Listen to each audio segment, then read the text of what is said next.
ఇప్పుడే మనం చూసుకున్నట్లయితే తెలంగాణ అసెంబ్లీలో కాగ్ నివేదిక ప్రవేశపెట్టిన డిప్యూటీ సీఎం.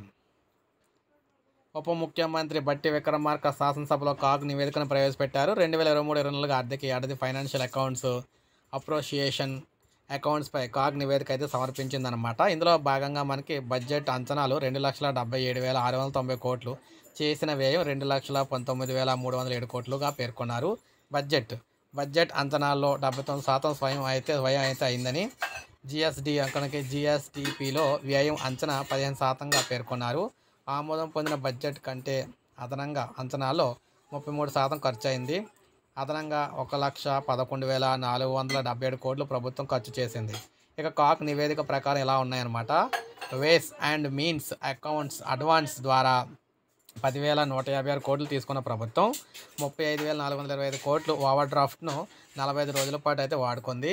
2023 నుంచి 2024 మధ్యలో వడ్డీ చెల్లింపుల కోసం 24,347 కోట్లు అయితే ఖర్చు పెట్టారు.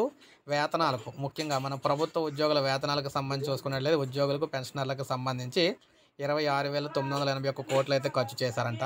ఖజానాకు పన్ను ఆదాయం నుంచి 61.83% నిధులు వచ్చాయి. ఇక 23-24లో కేంద్రం నుంచి వచ్చిన గ్రాంట్లు మొత్తం 9,934 కోట్లు. రెవెన్యూ రాబడిలో 40% వేతనాలు, వడ్డీ చెల్లింపులు, పెన్షన్లకే సరిపోయిందని చెప్తున్నారు. అంటే రెవెన్యూ రాబడి అయితే వచ్చింది కదా, ఈ రెవెన్యూ రాబడిలోని 40% డబ్బులు ఉద్యోగుల వేతనాలకు, పెన్షనర్లకు, అదేవిధంగా వడ్డీ చెల్లింపులు మూడాటికే సరిపోయిందంట. రెవెన్యూ మిగులు చూసుకుంటే 779 కోట్లు, రెవెన్యూ లోటు 49,977 కోట్లు. ఇక్కడ జిఎస్టిపిలో రెవెన్యూ లోటు 3.33%. 2023-24 ఆర్థిక సంవత్సరం ముగిసే వరకు రుణాలు మొత్తం 4,03,666 కోట్లు. 2023-24 ముగిసే వరకు జిఎస్డిపిలో అప్పులు 27%. 2023-24 వరకు ప్రభుత్వం ఇచ్చిన గ్యారెంటీలు మొత్తం 2,20,607 కోట్లు. 2023-24లో మూలధనం కింద 43,918 కోట్లు ఖర్చు అనమాట.